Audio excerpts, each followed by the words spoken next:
Good morning Saifunnisa. Very good morning Roshni. കുറച്ച് ദിവസങ്ങളുടെ ഇടവേളയ്ക്ക് ശേഷം വീണ്ടും സൈഫുന്നീസയിലേക്ക് മോർണിംഗ് റിപ്പോർട്ടർ ഇതാ എത്തുകയാണ്. അപ്പൊ നമ്മൾ വാർത്തകൾ പറഞ്ഞു തന്നെ തുടങ്ങാം. സൈഫുന്നീസ, പകുതി വില തട്ടിപ്പ് അത് പതിവ് പോലെ എന്ന് പറഞ്ഞാണ് ഇപ്പോൾ തുടങ്ങുന്നത്. അപ്പോൾ ഈ തട്ടിപ്പിൽ അനന്തകൃഷ്ണന്റെ ജാമ്യാപേക്ഷ ഇന്ന് കോടതിയിൽ എത്തുകയാണല്ലോ അല്ലെ? മൂവാറ്റുപുഴ കോടതിയായിരിക്കും ജാമ്യാപേക്ഷ പരിഗണിക്കുക, അങ്ങനെയല്ലേ?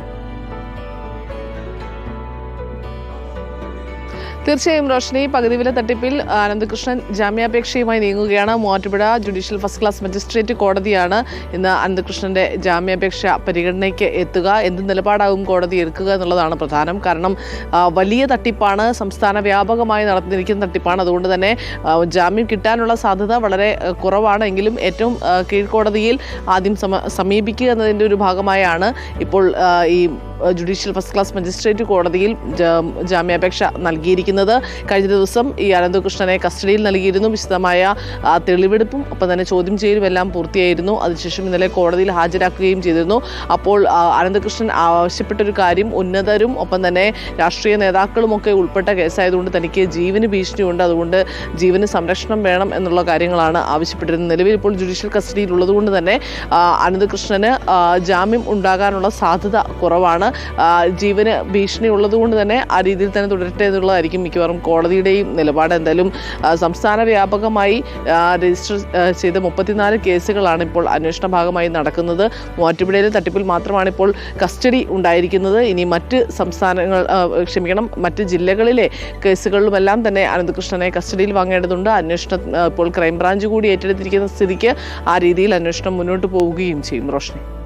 ഓക്കെ സൈഫുന്നീസ, മറ്റൊന്ന്, ഈ തൊഴിൽ പീഡന പരാതി നൽകിയ കയർ ബോർഡ് ജീവനക്കാരിയുടെ മരണം അത് നമ്മളെയൊക്കെ നടുക്കിയ ഒരു വാർത്തയായിരുന്നു. അപ്പോൾ ഈ മരിച്ച ജോളി മധുവിന്റെ സംസ്കാരം നാളെയാണോ നടക്കുന്നത്? നാളെ വൈകിട്ട് 3 മണിക്ക് എടപ്പള്ളി സെൻറ് ജോർജ് ഫെറോന പള്ളിയിലാണ് നടക്കുന്നത്. ഇന്ന് വൈകിട്ട് പാലാരിവട്ടത്തെ വീട്ടിലെ ജോളി മധുവിൻ്റെ മൃതദേഹം എത്തിക്കും. കഴിഞ്ഞ ദിവസമാണ് തലച്ചോറിലെ രക്തസ്രാവത്തെ തുടർന്ന് ജോളി മധുവിൻ്റെ മരണം ഉണ്ടായത്. നേരത്തെ തന്നെ കയർ ബോർഡിൽ തൊഴിൽ പീഡനം നടക്കുന്നു എന്ന് പറഞ്ഞുകൊണ്ട് 6 മാസത്തിൽ അടുത്തായി ജോളി മധു പലതവണ കത്തയക്കുകയും പരാതി നൽകുകയും ചെയ്തിരുന്നു. ഈ കഴിഞ്ഞ ജനുവരി 31-നാണ് ജോളി മധുവിനെ ആശുപത്രിയിൽ പ്രവേശിപ്പിച്ചത്. അതിനുശേഷം തിങ്കളാഴ്ചയോടെ വെന്റിലേറ്ററിൽ പ്രവേശിപ്പിക്കുകയായിരുന്നു. രോഗം മൂർച്ഛിച്ചതിനെ തുടർന്ന് നില വളരെയധികം വഷളായതിനെ തുടർന്ന് പിന്നീട് മരണം സംഭവിക്കുകയായിരുന്നു. നിലവിൽ ഇപ്പോൾ ഈ കയർ ബോർഡിലെ ഉദ്യോഗസ്ഥർക്കെതിരെയാണ് ഈ ജോളി മധുവിന്റെ മരണത്തെ തുടർന്ന് കുടുംബം ആരോപണം ഉന്നയിച്ചിരിക്കുന്നത്. ഒപ്പം തന്നെ കയർ ബോർഡ് ജീവനക്കാരുടെ നേതൃത്വത്തിൽ, എംപ്ലോയീസ് യൂണിയന്റെ നേതൃത്വത്തിൽ ഇന്നലെ പ്രതിഷേധവും ഉണ്ടായിരുന്നു. റോഷ്നി. ഓക്കെ, അപ്പോൾ അതാണ് ആ വാർത്തയുടെ വിവരങ്ങൾ സൈഫുന്നീസ പങ്കുവച്ചത്. മറ്റൊരു വാർത്തയിലേക്ക് വരികയാണെങ്കിൽ സൈഫുന്നീസ, വാഴക്കുളം പാരിയത്തുകാവിലെ ഒഴിപ്പിക്കൽ ആ നടപടി ഇപ്പോൾ ഇന്നലെ വലിയ സംഘർഷങ്ങളിലേക്ക് കടക്കുന്നതാണ് നമ്മൾ കണ്ടത്. പ്രതിഷേധക്കാർ കുഴഞ്ഞു വീഴുന്നതും മറ്റുമൊക്കെ നമ്മൾ കണ്ടു.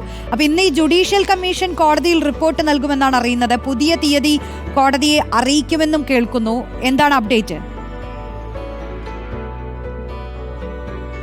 ഈ അഭിഭാഷക കമ്മീഷൻ ഇന്നലെ രാവിലെ 10:30 ഒഴിപ്പിക്കൽ നടപടികൾക്കായി ഈ വാഴക്കുളം, സൗത്ത് വാഴക്കുളത്തെ പാരിയത്ത് കാവിലേക്ക് എത്തിയത്. 8 കുടുംബങ്ങളാണ് അവിടെ താമസിക്കുന്നത്. അതിൽ 7 കുടുംബങ്ങളും ഈ പട്ടിക വിഭാഗത്തിൽ ഉള്ളവരാണ്. ഇവരുടെ നേതൃത്വത്തിൽ വലിയ പ്രതിഷേധമാണ് ഇന്നലെ ഉണ്ടായിരുന്നത്. ഈ പ്രതിഷേധത്തിനിടെയാണ് 3 സ്ത്രീകൾ കുഴഞ്ഞു വീഴുകയും ചെയ്തത്. നമുക്കറിയാം, കനത്ത വെയിലാണ്. ഈ കനത്ത വെയിലായിരുന്നു ഇന്നലെ ഇവർ സമരം ചെയ്തുകൊണ്ടിരുന്നത്. ഈ ഉദ്യോഗസ്ഥരെ അകത്തേക്ക് കയറ്റി വിടില്ല എന്ന് പറഞ്ഞുകൊണ്ടുള്ള സമരമായിരുന്നു. ഡെപ്യൂട്ടി കളക്ടറും ഒപ്പം തന്നെ പോലീസും എല്ലാം തന്നെ മധ്യസ്ഥത നിന്നെങ്കിൽ പോലും സമരക്കാർ സമരത്തിൽ നിന്ന് പിന്മാറാൻ തയ്യാറായിരുന്നില്ല. മറ്റൊരു പുനരധിവാസം ഉറപ്പാക്കുന്നതല്ലാതെ ഇങ്ങനെ കുടിയൊഴിപ്പിച്ച് നടുറോഡിലേക്ക് ഇറക്കി വിടുന്ന ഒരു സ്ഥിതിയിലേക്ക് പോകാൻ ഒരു രീതിയിലും അനുവദിക്കില്ല എന്നുള്ളതായിരുന്നു നിലപാട്. പിന്നീട് വൈകിട്ടും, അതായത് സൂര്യാസ്തമയം വരെയാണ് ഇത്തരം നടപടികൾക്കായി കമ്മീഷന് അനുവാദം ഉള്ളത്. അതുകൊണ്ട് തന്നെ അവർ വൈകിട്ട് വരെ കാത്തു നിൽക്കാനുള്ള തീരുമാനത്തിലായിരുന്നു. പക്ഷേ ഉച്ചയ്ക്ക് ശേഷം ഈ തടിയിട്ട് പറമ്പ് സ്ഥലം CIക്ക് ദേഹാസ്വാസ്ഥ്യം ഉണ്ടാവുകയും ഇദ്ദേഹത്തെ ആശുപത്രിയിൽ പ്രവേശിപ്പിക്കുകയും ചെയ്തതോടുകൂടി സാങ്കേതിക കാരണങ്ങൾ, അതായത് സ്ഥലം CI ഇല്ലാതെ ഇത്തരം നടപടികൾ മുന്നോട്ട് കൊണ്ടുപോകാൻ സാധിക്കാത്ത സാഹചര്യം വന്നതോടുകൂടി അഭിഭാഷക കമ്മീഷൻ പിന്മാറുകയായിരുന്നു. എന്തായാലും നിലവിലെ സാഹചര്യം കോടതിയെ ധരിപ്പിക്കും. എന്തായാലും കോടതിയുടെ ഭാഗത്തുനിന്ന് ഒരു കടുത്ത വിമർശനം ഉണ്ടാകാനുള്ള സാധ്യതയുണ്ട്. കാരണം ഇതിപ്പോൾ 7ാം തവണയാണ് അഭിഭാഷക കമ്മീഷൻ ഈ കോടതി ഉത്തരവ് നടപ്പിലാക്കാൻ വന്ന് തിരിച്ചു പോകുന്നത്. അതുകൊണ്ട് തന്നെ വലിയ രീതിയിലുള്ള വിമർശനം ഉണ്ടാകാനുള്ള സാധ്യതയുണ്ട്. പക്ഷേ കോടതി അടുത്ത തീയതി ഇനി കുടിയൊഴിപ്പിക്കൽ വേണമെന്ന തീയതി അറിയിക്കാനുള്ളതും ഇന്ന് ഉണ്ടാകാനുള്ള സാധ്യതയാണുള്ളത്.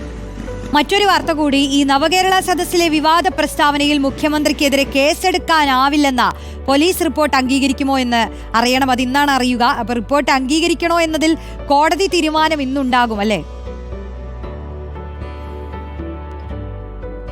തീർച്ചയായും ഈ രക്ഷാപ്രവർത്തനം എന്ന മുഖ്യമന്ത്രിയുടെ ഒരു പരാമർശത്തിനെതിരെയാണ് ഇപ്പോൾ DCC പ്രസിഡന്റ് മുഹമ്മദ് ഷിയാസ് നേരത്തെ തന്നെ കോടതിയെ സമീപിച്ചിരുന്നത്.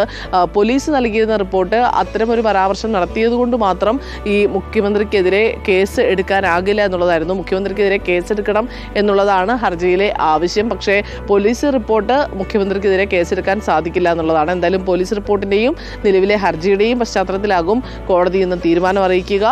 മുഖ്യമന്ത്രിക്കെതിരെ പ്രേരണ കുറ്റം കേസെടുക്കണമെന്ന് കോടതി പറഞ്ഞാൽ അത് വലിയ വാർത്തയാവുകയും ചെയ്യും. കാരണം അന്ന് യൂത്ത് കോൺഗ്രസ് പ്രവർത്തകരെ ക്രൂരമായ മർദ്ദനം ഉണ്ടായിരുന്നു. അതിന് പിന്നാലെയാണ് ഡിവൈഎഫ്ഐക്കാരുടെ രക്ഷാപ്രവർത്തനമായിരുന്നു അത്. ബസ്സിന് മുൻപിൽ, നവകേരള ബസ്സിന് മുൻപിൽ ചാടാൻ ശ്രമിച്ച, പ്രതിഷേധത്തിന്റെ ഭാഗമായി ചാടാൻ ശ്രമിച്ച യൂത്ത് കോൺഗ്രസ്സുകാരെയാണ് രക്ഷാപ്രവർത്തനത്തിന്റെ ഭാഗമായി ഡിവൈഎഫ്ഐക്കാർ പിടിച്ചു മാറ്റുകയാണ് ചെയ്തത്. ഇനിയും അത്തരം നടപടികൾ ഉണ്ടായാൽ ഇനിയും രക്ഷാപ്രവർത്തനം തുടരുമെന്നുള്ളതായിരുന്നു അന്ന് മുഖ്യമന്ത്രി പറഞ്ഞ പ്രസ്താവന. ഈ പ്രസ്താവന വലിയ രീതിയിൽ ഈ ഡിവൈഎഫ്ഐ പ്രവർത്തകർ അടക്കം പിന്നീട് പല സ്ഥലങ്ങളിലും ഈ അക്രമം അഴിച്ചുവിടുന്നതിലേക്കൊക്കെ പോവുകയും ചെയ്തിരുന്നു. ഇക്കാര്യങ്ങളെല്ലാം ചൂണ്ടിക്കാട്ടിക്കൊണ്ടാണ് എറണാകുളം DCC പ്രസിഡന്റ് മുഹമ്മദ് ഷിയാസ് ഹർജി ഫയൽ ചെയ്തത്. ഇതിനെ തുടർന്നാണ് കോടതി പോലീസിനോട് റിപ്പോർട്ട് തേടിയത്. ഈ റിപ്പോർട്ടിലാണ് പോലീസ് പറഞ്ഞത് നിലവിലെ സാഹചര്യത്തിൽ മുഖ്യമന്ത്രിക്കെതിരെ അങ്ങനെ ഒരു കേസെടുക്കാൻ സാധിക്കില്ല എന്നുള്ള റിപ്പോർട്ട് കൊടുത്തത്. എന്തായാലും കോടതിയുടെ നിലപാട് ഇന്ന് വളരെ നിർണായകമാകും. റോഷൻ. ഓക്കെ, സൈഫുന്നീസ അലിയാറാണ് ഇത്രയും വാർത്തകൾ പങ്കുവച്ചത്. അപ്പോൾ നോക്കൂ, നമ്മൾ അന്ന് കണ്ടതാണല്ലോ ഈ ഹെൽമെറ്റ് കൊണ്ടും ചെടിച്ചട്ടി കൊണ്ടും ഒക്കെയുള്ള മർദ്ദനങ്ങളുടെ ദൃശ്യങ്ങളൊക്കെ ഇങ്ങനെ മാധ്യമങ്ങളിൽ പോകുമ്പോഴും മുഖ്യമന്ത്രി പറഞ്ഞത് ജീവൻ രക്ഷാ പ്രവർത്തനം എന്നാണ്. അപ്പോൾ അതിൽ മുഖ്യമന്ത്രിക്ക് ഇന്ന് നിർണായകമാണ്. കോടതി എന്ത് പറയുമെന്നാണ് നമ്മൾ ഉറ്റുനോക്കുന്നത്.